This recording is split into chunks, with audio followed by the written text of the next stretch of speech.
ሰላም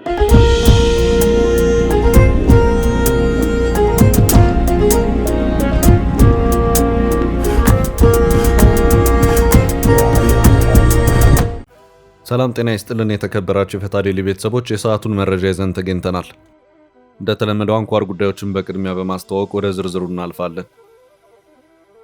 ግብጽ ለጠቅላይ ሚኒስትር አብይ አህመድና ለፕሬዝዳንት ዶናልድ ትራምፕ አቀረበችው በተባለው የአባይና ቀይ ባህር የድርድር ሐሳብ ወይም ፕሮፖዛል ዙሪያ ምላሽ ሰጠች። የግብጽ መገናኛ ብዙሃን እየተቀባበሉት ነው። በዚሁ ደብዳቤ ወይም የድርድር ፕሮፖዛል ዙሪያ አሁንም ያልጠሩ ጉዳዮች አሉ። እስካሁን ባለው ሁኔታ ስማቸው የተጠቀሰው ዋሽንግተንና አዲስ አበባ ያሉት ነገር የለም። ጥንቅራችን ግብጽ ምን አይነት ምላሽ ሰጠች የሚለውን ይዞታል። የትራምፕ ተጠባቂ የምክር ቤቱ ንግግር በርካታ አነጋጋሪና አወዛጋቢ ክስተቶችን አስተናግዷል። ትራምፕ ላይ ባሰሙት ተቃውሞ የምክር ቤት አባሉ ከስብሰባው እንዲወጡ ተደርገዋል። ትራምፕ ሰዓታትን በፈጀውና በርካታ ጉዳዮችን ባነሱበት መልእክታቸው ኢትዮጵያና ግብጽን በተመለከተም ያሉት ነገር አለ፣ ይዘነዋል።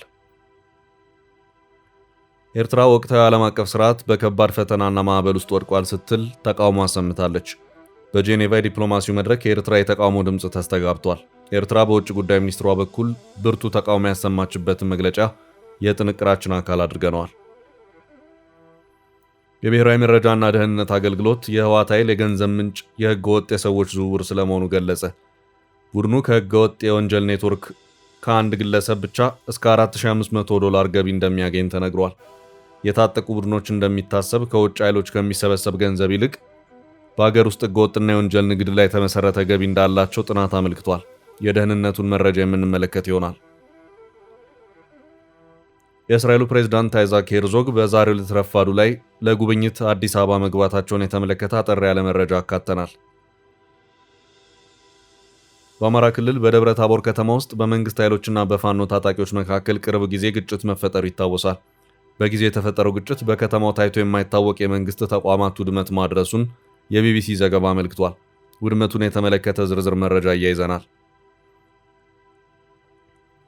ኢሰመኮ በአማራና ኦሮሚያ ክልሎች ያሉት ውጊያዎች አሳሳቢ ሆነው እንደቀጠሉ ናቸው ሲል ይፋ ባደረገው መግለጫ ስጋቱን ገልጿል።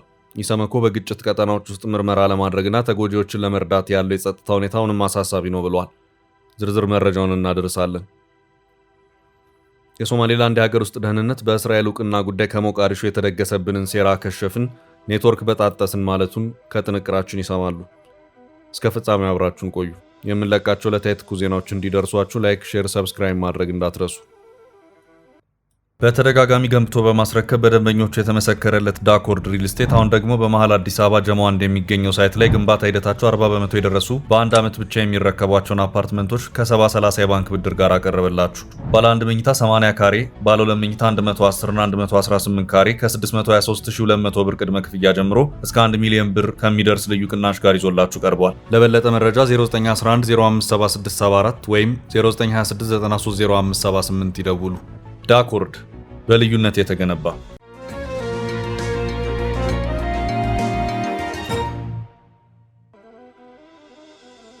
በጠቅላዩና ትራምፕ ደብዳቤ ግብጽ አፈገፈገች።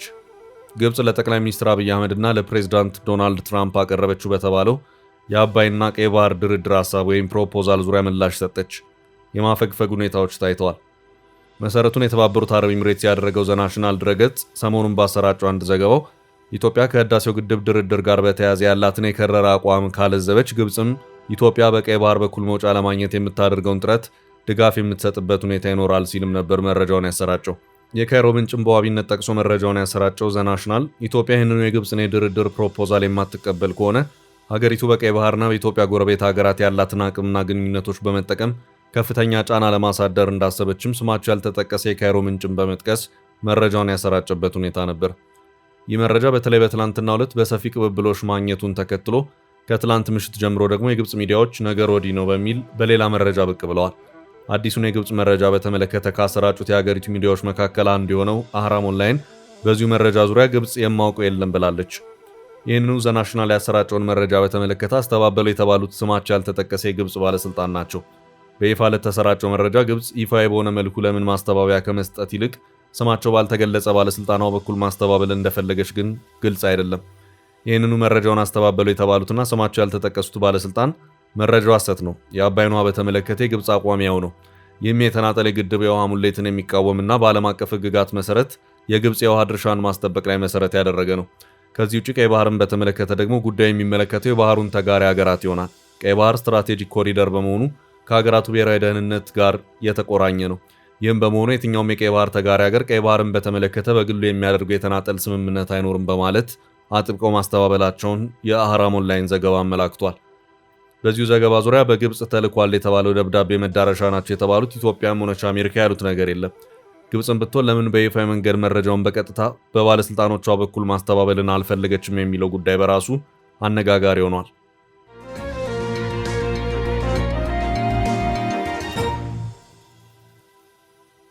በቀጣይ መረጃ ትራምፕ በምክር ቤቱ ስለ ኢትዮጵያና ግብፅ።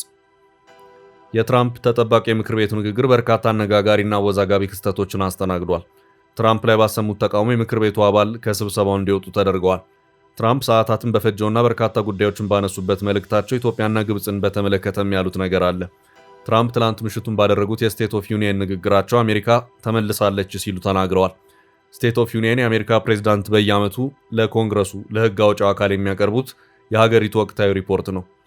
ንግግሩ የአሜሪካን አጠቃላይ የፖለቲካ የኢኮኖሚና የማህበራዊ ሁኔታዎችን በመገምገም የወደፊት እቅዶችንና የሕግ አውጪ አጀንዳዎችን የሚያስቀምጥ ወሳኝ ዓመታዊ ኩነት ነው። ትራምፕ በሁለተኛ የሥልጣን ዘመናቸው ለመጀመሪያ ጊዜ ባደረጉት ንግግራቸው አሜሪካ ተመልሳለች ብለዋል። ፕሬዝዳንት ወደ መድረኩ ሲያመሩ ከሪፐብሊካን የኮንግረስ አባላት ከፍተኛ ድጋፍ ሲያገኙ፣ በአንጻሩ የዴሞክራት አባላት የተቀመጡበት ወገን በርካታ ክፍት ወንበሮች የታዩበትና ቀዝቃዛ ድባብ የሰፈነበት ነበር። ቢያንስ 30 የዴሞክራት አባላት በንግግሩ ላይ ላለመገኘት መወሰናቸው ተነግሯል። ፕሬዝዳንት ዶናልድ ትራምፕ በኮንግረስ ባደረጉት ዓመታዊ ንግግር ባለፈው አንድ ዓመት ለዘመናት የማይረሳ ለውጥ ማምጣታቸውን ገልጸዋል። ፕሬዝዳንቱ በተለይ በኢኮኖሚው ዘርፍ ያስመዘገቧቸውን ስኬቶች በማጉላት ተናግረዋል። ትራምፕ ባለፉት 12 ወራት ውስጥ የዋጋ ግሽበትን በከፍተኛ ሁኔታ መቀነስ መቻላቸውን ገልጸዋል። የዋጋ ግሽበትን ባለፉት 5 ዓመታት ታይቶ በማያውቅ ዝቅተኛ ደረጃ ላይ አድርሰነዋል ሲሉ ተናግረዋል። ፕሬዝዳንቱ ምርጫውን ካሸነፉ በኋላ የአክሲዮን ገበያው 53 ጊዜ አዳዲስ ክብረ ወሰኖችን መስበሩን ገልጸዋል። እንዲሁም በአንድ ዓመት ውስጥ ብቻ $18 ትሪሊዮን የሚጠጋ ኢንቨስትመንት ወደ ሀገር ውስጥ መሳብ መቻላቸውን ተናግረዋል። እንዲሁም ትራምፕ በንግግራቸው በአሁኑ ወቅት በአሜሪካ ታሪክ ጠንካራውና አስተማማኙ ድንበር አለን ብለዋል። ባለፈው አንድ ዓመት ብቻ ወደ ሀገር የሚገባው የፌንታኒል የተባለው አደገኛ ዕፅ በ56 በመቶ መቀነሱን ተናግረዋል። ትራምፕ ከሀገራቸው አልፈው በመላው ዓለም ሰላም እንዲሰፍን ከፍተኛ ሥራ መስራታቸውን ገልጸው በዓለም ላይ 8 ጦርነቶችን ቋጭቻለሁ ሲሉ ተደምጠዋል። ትራምፕ አስቆምኳቸው ሲሉ ከጠቀሷቸው ጦርነቶችም የኢትዮጵያና ግብፅ ይገኙበታል ሲሉ ተናግረዋል። ትራምፕ ንግግራቸውን እያደረጉ ባለበት ወቅት ተከታታይ ተቃውሞዎችም ገጥሟቸዋል። የቴክሳሱ ተወካይ አል ግሪን ባደረጉት ዝምተኛ ተቃውሞ በጸጥታ ኃይሎች ከአዳራሽ እንዲወጡ ተደርጓል። ዕድሜያቸው 79 የሆኑት ዴሞክራቱ አል ግሪን በካፒታል ሌተሮች ጥቁሮች ዝንጀሮ አይደሉም የሚል ጽሑፍ የያዘ ታፔላ በዝምታ ይዘው ቆመው ነበር። ይህ ድርጊታቸው ፕሬዚዳንት ትራምፕ በዚህ ወር በማኅበራዊ ገጻቸው ላይ ቀደመውን ፕሬዚዳንት ባራክ ኦባማን እና ባለቤታቸውን ሚሼል ኦባማን እንደ ዝንጀሮ የሚያሳይ ዘረኛ ቪዲዮ ማጋራታቸውን ለመቃወም የተደረገ ግልጽ ምላሽ እንደሆነ ታምኖበታል። በሌላ በኩል የሚኒሶታዋ የሕዝብ እንደራሴ ኢልሃን ኦማር ፕሬዚዳንቱ ላይ ተቃውሞ አሰምተዋል። በግራ ዘመም አቋማቸውና በትራምፕ አስተዳደር ላይ ባላቸው ጠንካራ ትችት የሚታወቁት ተወካይ ኢልሃን ኡመር እና ረሺዳ ትላኢብ ንግግሩ ሳይጠናቀቅ አዳራሹን ለቀው ወጥተዋል። ሁለቱ የሕግ መወሰኛ ምክር ቤት አባላት በንግግሩ መጀመሪያ ጀምሮ በፕሬዝዳንቱ ንግግር ላይ ያላቸውን አለመስማማት በግልጽ ድምፃቸውን ከፍ አድርገው ሲገልጹ የቆዩ ሲሆን በመጨረሻም ንግግሩን ላለማድመጥ በመወሰን ከአዳራሹ ወጥተዋል። ይህን ተከትሎ በዴሞክራቶች በኩል ያሉት ወንበሮች ይበልጥ እየተሟጠጡ የመጡ ሲሆን ከአዳራሹ የቀሩት ጥቂት የዴሞክራት አባላትም ንግግሩ እየተራዘመ በመምጣቱ የትዕግስት ማጣትና የመረበሽ ምልክቶችን እያሳዩ መሆኑ ተስተውሏል። ይህ ክስተት በፕሬዝዳንት ትራምፕ እና በዴሞክራት ተወካዮች መካከል ያለውን ጥልቅ የፖለቲካ ልዩነትና በአዳራሽ ውስጥ የነበረውን ከፍተኛ ፍጥጫ ይበልጥ አጉልቶ አሳይቷል።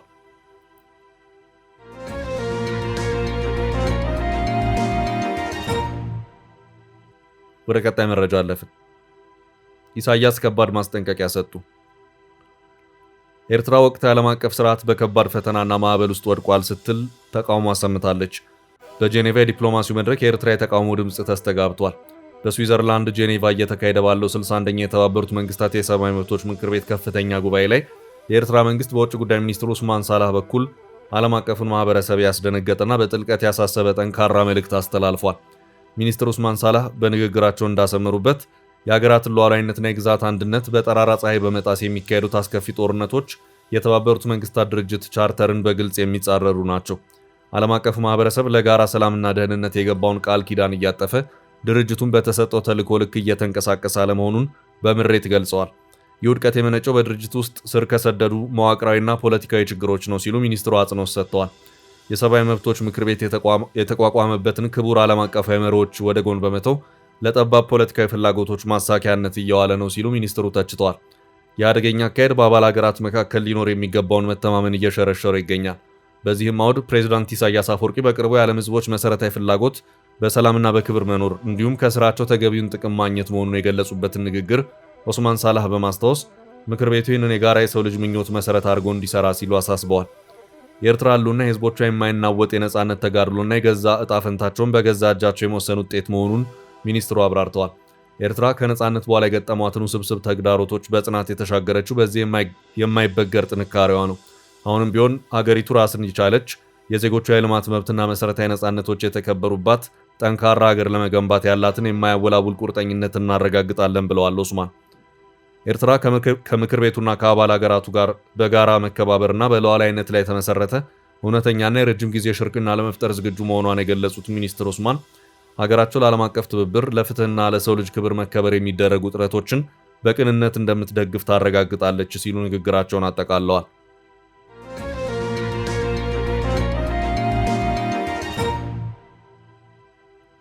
ወደ ቀጣይ ርዕሳችን አለፍን። የእስራኤሉ ፕሬዝዳንት አዲስ አበባ ገቡ። የእስራኤሉ ፕሬዝዳንት አይዛክ ሄርዞግ በዛሬው ዕለት ረፋዱ ላይ ለይፋዊ ጉብኝት አዲስ አበባ ገቡ። ፕሬዝዳንቱ ቦሌ ዓለም አቀፍ አውሮፕላን ማረፊያ ሲደርሱ የውጭ ጉዳይ ሚኒስትር ጌዲዮን ጢሞቴዎስ እና የውጭ ጉዳይ ሚኒስትር ዴኤታ አምባሳደር ብርሃኑ ጸጋይ አቀባበል አድርገውላቸዋል። ፕሬዝዳንቱ በአዲስ አበባ በሚኖራቸው ቆይታ የሁለቱን ሀገራት ግንኙነት በሚያጠናክሩ ጉዳዮች ዙሪያ ከመንግስት ከፍተኛ የሥራ ኃላፊዎች ጋር ውይይት ያደርጋሉ ተብሎ እንደሚጠበቅ የውጭ ጉዳይ ሚኒስቴር በማህበራዊ ትስስር ገጹ ጠቁሟል። ፕሬዝዳንቱ ወደ ኢትዮጵያ ጉዞ እንደሚያደርጉ ከዚህ ቀደም በርከት ያሉ ዘገባዎች ሲያመለክቱ ነበር። የፕሬዝዳንቱ የኢትዮጵያ ጉብኝት እስራኤል ከአፍሪካ ሀገራት ጋር ያሏትን ግንኙነቶች ለማጠናከር የምታደርገው ጥረት አንድ አካል ነው ተብሏል። እስራኤል በአፍሪካው ቀንድ ለራስ ገዟ ሶማሌላንድ ሀገራዊ እውቅና መስጠቷ የቀጠናውን ጂኦፖለቲካዊ ኃይል አሰላለፍ የተለየ መልክ እንዲይዝ አድርጎታል። በዚህ ዙሪያም ግብፅ፣ ቱርክና ሳውዲ አረቢያ ሶማሊያን ባማከለ መልኩ የኃይል አሰላለፋቸውን በአንድ ላይ አድርገው እየታዩ ነው። ኢትዮጵያና እስራኤል የቆየ ግንኙነት ካላቸው ሀገራት መካከል የሚመደቡ ናቸው።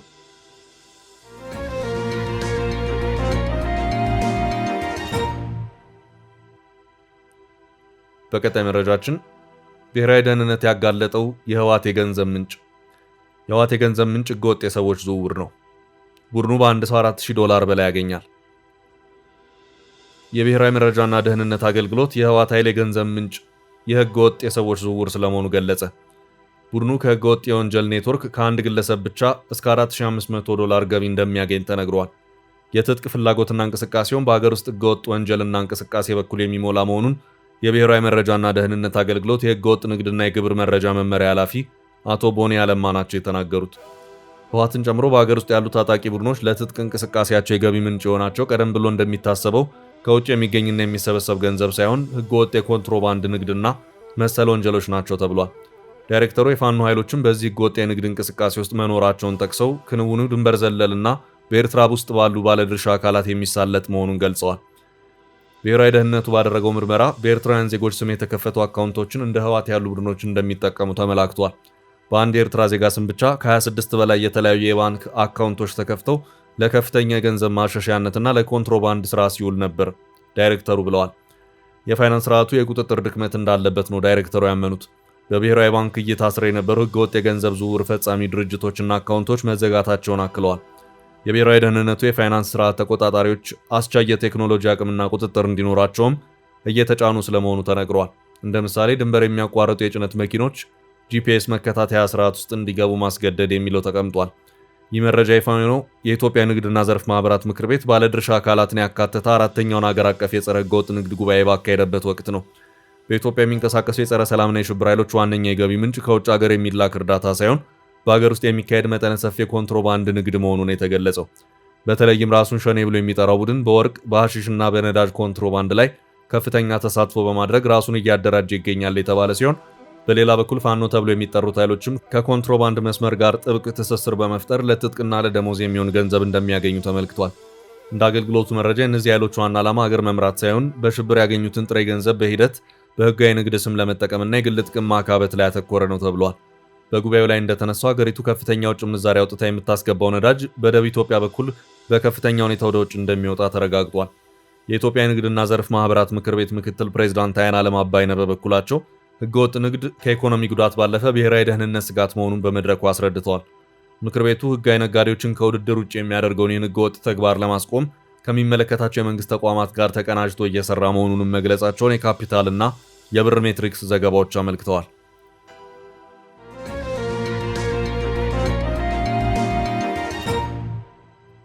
ወደ ቀጣይ መረጃ አለፍን። የደብረ ታቦር ከፍተኛ ውድመት። በአማራ ክልል በደብረ ታቦር ከተማ ውስጥ በመንግስት ኃይሎችና በፋኖ ታጣቂዎች መካከል ቅርብ ጊዜ ግጭት መፈጠሩ ይታወሳል። በጊዜ የተፈጠረው ግጭት በከተማው ታይቶ የማይታወቅ የመንግስት ተቋማት ውድመት ማድረሱን የቢቢሲ ዘገባ አመልክቷል።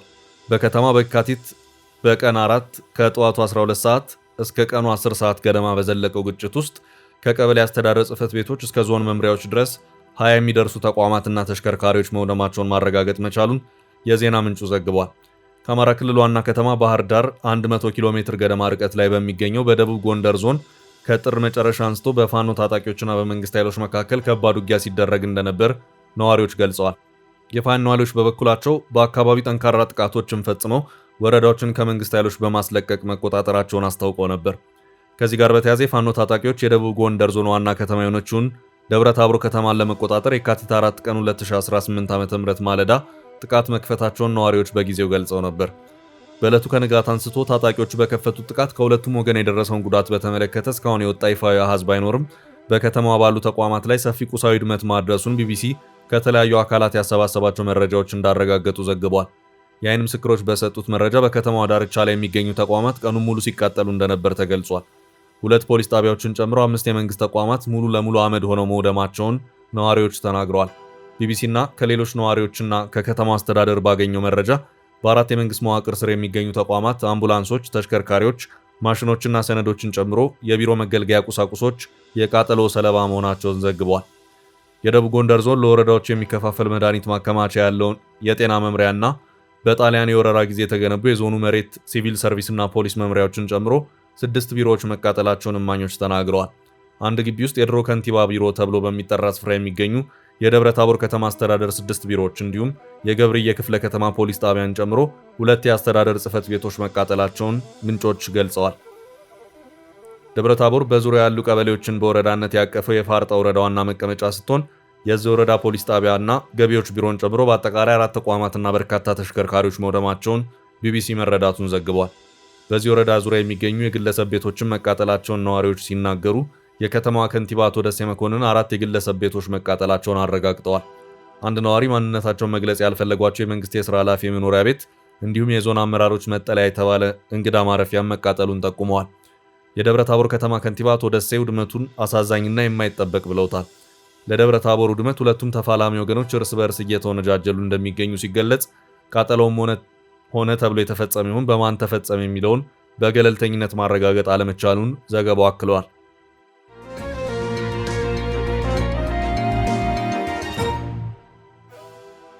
ወደ ቀጣይ መረጃ ስናልፍ ሴራ ከሸፍን፣ ኔትወርክ በጣጠስን።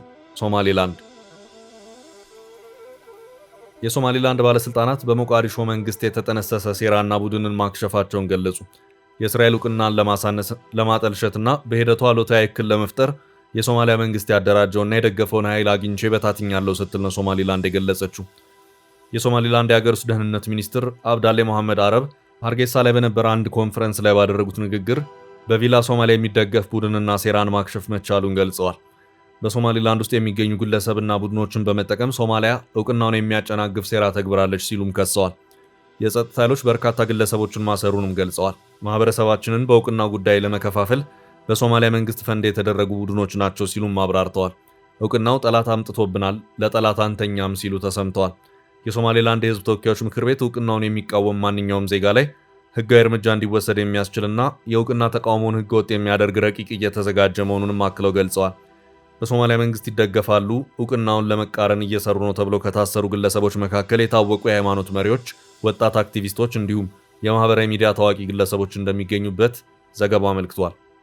ውድ ቤተሰቦቻችን ለዛሬ ያዝንላችሁን ርዕሰ ጉዳዮች እዚህ ላይ ቋጨን። ላይክ፣ ሼር እና ኮሜንት በማድረግ ለቻናላችን ድጋፋችሁን መግለጽ እንዳትዘነጉ እያልን ከሌሎች መረጃዎች ጋር ደግመን እስክንገናኝ ቸር ያሰማን ስንል ተሰናበትን።